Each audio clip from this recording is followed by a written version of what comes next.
Selamat pagi Ibu-Ibu dan adik-adik peserta PKKMB jurusan Kebidanan Poltekkes Kemenkes Denpasar tahun 2020.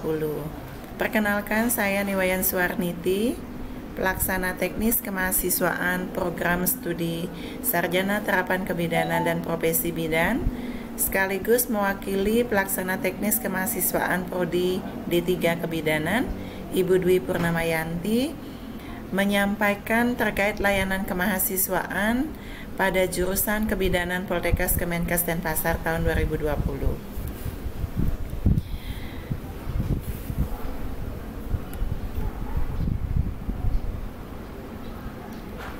Adapun layanan kemahasiswaan pada jurusan Kebidanan Poltekkes Kemenkes Denpasar diantaranya 1. Pendaftaran akademi atau pengisian KRS, 2. Cuti akademi, 3. Batas masa studi pendidikan, 4. Pindah pendidikan, dan 5. Satuan kredit kegiatan mahasiswa atau SKKM. Terkait pengisian kartu rencana studi, KRS ini atau kartu rencana studi merupakan bentuk pendaftaran akademi yang merupakan izin bagi mahasiswa untuk mengikuti kegiatan pembelajaran atau PBM. Buktinya berupa kartu yang disebut dengan KRS atau kartu rencana studi yang ditandatangani oleh mahasiswa yang bersangkutan dan dosen pembimbing akademi atau PA. Dan nantinya akan diketahui oleh ketua jurusan serta akan diserahkan ke jurusan atau prodi pada saat proses registrasi. KRS ini dibuat rangkap 4, 1 untuk mahasiswa, 1 untuk pembimbing akademi, 1 untuk jurusan dan prodi, serta 1 secara kolektif akan diserahkan ke bagian sub-bagian adak di Direktorat Poltekkes Kemenkes Denpasar. Nah, selanjutnya terkait dengan cuti akademi. Cuti akademi adalah masa istirahat dari kegiatan akademi atau proses pembelajaran pada waktu tertentu selama mahasiswa mengikuti pendidikan di Poltekkes Kemenkes Denpasar dengan ketentuan 1. Diberikan kepada mahasiswa yang telah mengikuti pendidikan sekurang-kurangnya 1 semester. 2. Cuti akademi diberikan maksimal sepanjang 2 semester secara berurutan atau tidak. 3. Jangka waktu cuti akademi diperhitungkan dalam batas waktu studi mahasiswa yang bersangkutan, kecuali cuti akademi karena tugas negara. Nah, alasan cuti akademi dapat diberikan kepada mahasiswa: 1. Karena alasan sakit hingga lebih dari 1 bulan yang diperkuat dengan rekomendasi dari dokter. 2. Tugas negara, dan surat tugas tersebut mendapat persetujuan dari Direktur Poltekkes Kemenkes Denpasar. 3. Karena hamil atau melahirkan dengan rekomendasi dari dokter.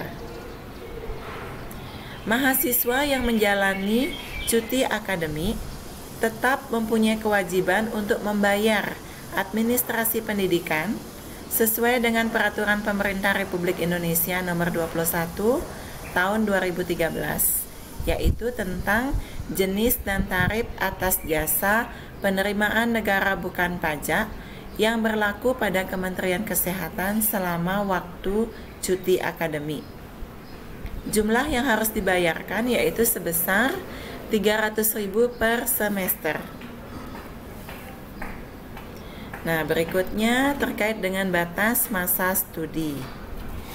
Terkait dengan batas masa studi, itu diatur dalam Permenristek Dikti nomor 44 tahun 2015. Batas masa program pendidikan di Poltekkes diperhitungkan sejak yang bersangkutan terdaftar sebagai mahasiswa semester 1. Dan masa terpanjang menempuh pendidikan adalah sebagai berikut. Untuk program Diploma 3, batas waktu sampai 10 semester atau 5 tahun.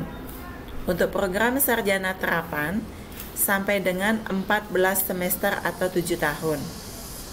Apabila mahasiswa telah sampai pada batas masa studi yang diperkenankan, namun belum dapat menyelesaikan program studinya, maka ia dinyatakan putus studi atau drop out. Kepadanya hanya diberikan surat keterangan pernah mengikuti program diploma. Nah, selanjutnya perpindahan mahasiswa dari satu institusi Diknakes ke institusi Diknakes lainnya diperkenankan.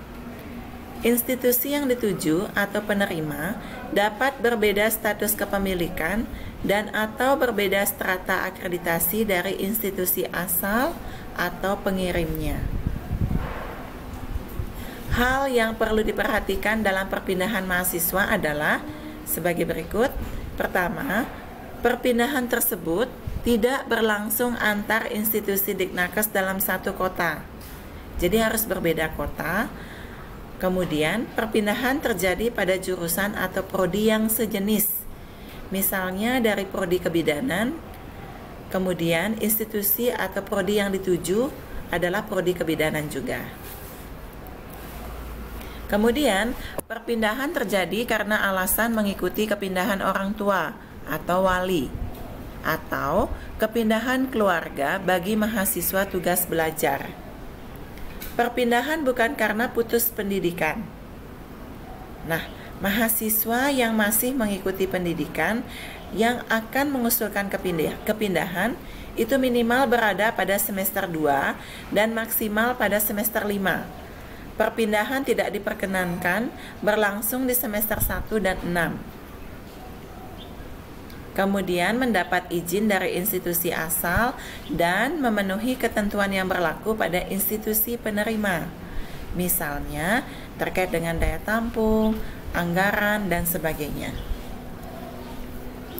Selanjutnya tentang pembimbing akademi atau PA, di mana pembimbing akademi ini merupakan dosen tetap yang ditunjuk dan diserahi tugas membimbing sekelompok mahasiswa yang bertujuan untuk membantu mahasiswa menyelesaikan studinya sebaik mungkin sesuai dengan kondisi dan potensi individual mahasiswa.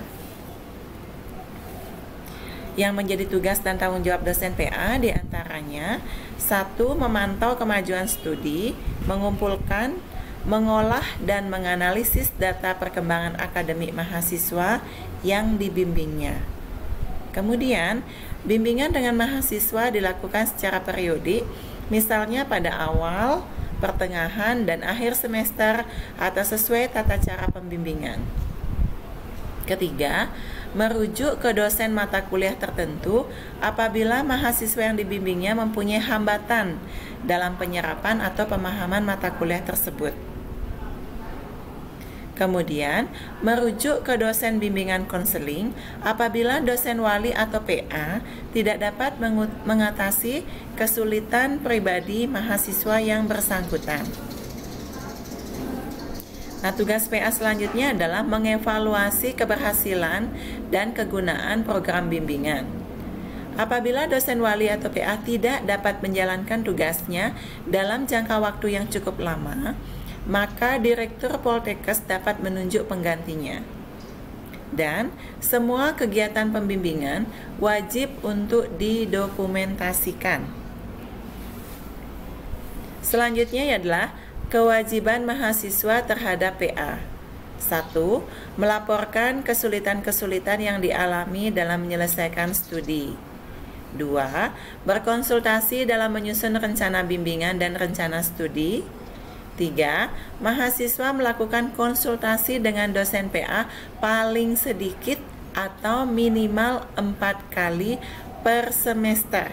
Saya ulangi dan tekankan kembali, wajib minimal 4 kali per semester dengan rincian waktu sebagai berikut.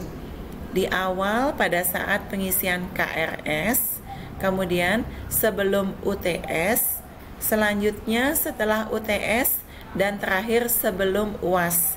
Jadi minimal 4 kali wajib. Berikutnya, mahasiswa wajib membawa buku perkembangan akademik dan bimbingan konseling setiap konsultasi dengan PA.